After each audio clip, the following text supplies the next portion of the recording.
জাতির কাছে বাস্তবায়নের বিষয়টাকে পরিষ্কার না করে জুলাই সনদকে কার্যকরভাবে বাস্তবায়ন করা, সেটাকে টেকসই রূপ প্রদান করা সম্ভব নয় বলে আমাদের কাছে মনে হয়। এই কারণে আমরা কমিশনের কাছে দাবি জানিয়েছি,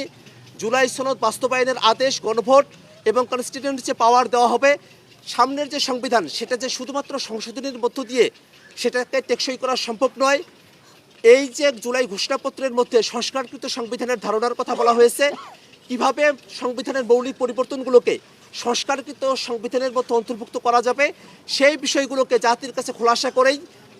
এই জুলাই সনদ স্বাক্ষরের মতো বিষয়টাতে অগ্রসর হওয়া দরকার বলেই আমরা মনে করি। রাজনৈতিক দলগুলো আমরা জুলাই সনদের আইনি ভিত্তি দেওয়ার ব্যাপারে একমত হয়েছি। একটা আদেশ জারি করার মধ্য দিয়ে এটা করা হবে, কিন্তু সে আদেশ আসলে কে জারি করবেন, কোথায় থেকে এই আদেশ জারি করার ক্ষমতা উৎসাহিত হবে এবং সে আদেশের ধরনটা কীরকম হবে, সেখানে কি গণভোটের বিষয়টাকে পরিষ্কার করা হবে কিনা, সেই বিষয়গুলো এখনও পর্যন্ত আমাদের কাছে ধোঁয়াশাপূর্ণ রয়ে গেছে। আমরা চাই যে জুলাই সনদ বাস্তবায়ন যে আদেশ জারি করা হবে, সেটা যেন হেড অফ দ্য গভর্নমেন্ট হিসেবে ডক্টর মোহাম্মদ ইউনূস এটা জারি করেন এবং একই সাথে এই আদেশের মধ্য দিয়ে যে গণভোট অনুষ্ঠিত হবে, সেই গণভোটের মধ্য দিয়ে সামনের যে সংসদ হবে,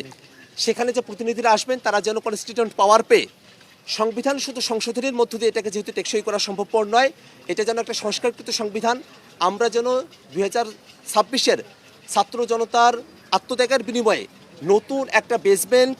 এই সংবিধানে আমরা অন্তর্ভুক্ত করতে পারি, সেই দাবি আমরা ঐক্যমত্য কমিশনের কাছে উপস্থাপন করেছি। একই সাথে আমরা এই কথাও বলেছি যে এই বিষয়গুলোকে জাতির কাছে খোলাসা করা হলেই তবেই কেবল স্বাক্ষর অনুষ্ঠান বা এই জুলাই সনদ সেটা জাতির কাছে একটা পরিপূর্ণ ডকুমেন্ট হিসেবে উপস্থাপিত হবে। যদি জুলাই সনদ বাস্তবায়নের বিষয়গুলো জাতির কাছে অস্পষ্ট থাকে, তাহলে জুলাই সনদ স্বাক্ষরের মধ্য দিয়ে আমরা যে অর্জনটা করতে চাই, সেটাকে অর্জন হিসেবে সামনের দিকে প্রাপ্ত হওয়া অনিশ্চিত থেকে যাবে। এই কারণেই আমরা জুলাই সনদের বিষয়ে আমরা স্বাক্ষর করব কি করব না, সেই বিষয়গুলোকে আমরা বিবেচনাধীন রেখেছি এই শর্তের উপরে যে কমিশন এবং সরকার জুলাই সনদ বাস্তবায়নের বিষয়ে